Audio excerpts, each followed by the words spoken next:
भौतिक परिवर्तन ये क्या होता है?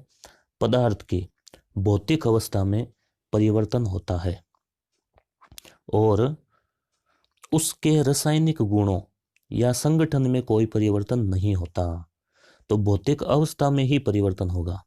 भौतिक परिवर्तन दोनों दिशाओं में चलते हैं, जैसे x से y, y से x, यानी एक पदार्थ दूसरी अवस्था में गया फिर वापस उसमें आ गया, वापस उसमें गया वापस उसमें आ गया। अर्थात पदार्थ को पूर्व अवस्था में पुनः लाया जा सकता है। बस आप इस एक लाइन से ही आप किसी भी उदाहरण को समझ सकते हैं। भौतिक परिवर्तन को यानी कि पूर्व अवस्था में वापस ला सकते हैं। जैसे अब आप उदाहरण देखेंगे क्लियर हो जाएगा। नमक का पानी में घुलना। नमक पानी की गिलास है और उसमें हमने नमक मिला दिया, तो उस नमक को वापस जो है उसको पृथक किया जा सकता है। पानी को उबालेंगे, नमक नीचे रह जाएगा।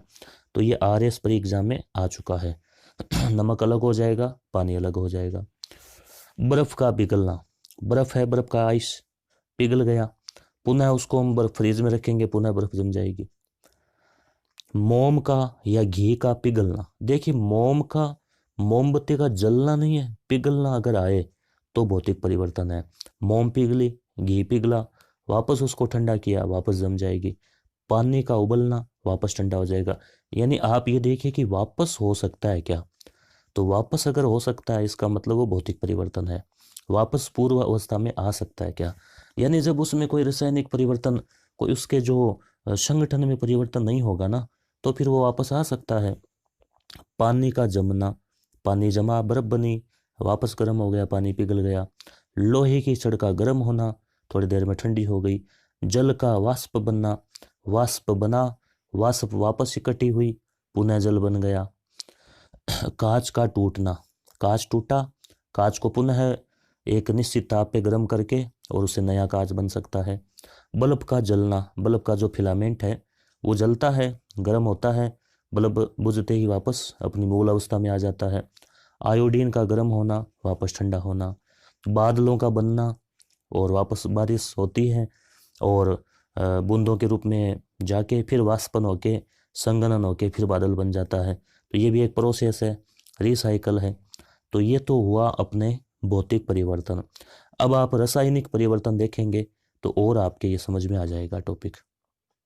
अब आप देखिए, जैसे पदार्थ का ऐसा परिवर्तन जो रासायनिक गुणों को या संगठन को बदल देता है और वापस मूल अवस्था में नहीं लौटा जा सकता, यानी ये केमिकल लोचा हो गया। केमिकल लोचा, रसायन में ही परिवर्तन हो गया उसके, तो वापस कैसे ला सकते हैं उसको? तो ये रासायनिक परिवर्तन है। अब जहाँ जहाँ जो प्रश्न पूछे जा चुके हैं ना अब तक लगभग एग्जाम्स में, तो उनको आप यहाँ पे देख लीजिए। जैसे दूध का दही बनना, कागज का जलना। तो दूध है वो दही बन गया। अब दही से वापस दूध बना सकते हैं क्या? नहीं बना सकते। आज तक ऐसी कोई विधि नहीं आई। क्यों? क्योंकि उसका रासायनिक संगठन ही अलग है। कैसे बनेगा? लकड़ी का जलना, लकड़ी जल गई, राख बन गई। राख से पुनः लकड़ी बना सकते हैं? कदापि नहीं। अंडे का उबलना, अंडा उबल गया, अब क्या उसमें से चूजा निकल सकता है? कतई नहीं। जंग लगना, कोई लोहे की छड़ है, जंग उसके लग गया, जंग को वापस हम लोहा थोड़ी बना सकते हैं। मोमबत्ती का जलना, मोमबत्ती जल गई, गायब हो गई, अब उस धुएं से वापस मोम नहीं बना सकते। जीव अवशिष्ट का सड़ना, कोई भी जैविक पदार्थ जो है सड़ चुका है, नष्ट हो गया है, कुछ नहीं हो सकता। गोबर गैस का बनना, गोबर से गैस बन गई, गैस से पुनः गोबर कभी नहीं बन सकता। भोजन का पचना, यानी जो घटना घट चुकी है और उसको वापस उसी अवस्था में नहीं ला सकते, तो वो क्या है? रासायनिक परिवर्तन। बीज का अंकुरित होना, अंकुरित हो गया, उग गया, अब वापस बीज थोड़ी बना सकते हैं। आटे से रोटी बनाना, कागज का या अखबार का जलना, तो आटे से रोटी बना दी, अब रोटी को हम किसी भी स्थिति में पुनः आटा नहीं बना सकते, यानी रोटी बना के सेक ली है। तो इस तरह से आपके मेरे ख्याल से भौतिक और रासायनिक परिवर्तन समझ में आ गया होगा। एक दो टॉपिक और देखते हैं। गैल्वनीकरण। गैल्वनीकरण क्या होता है?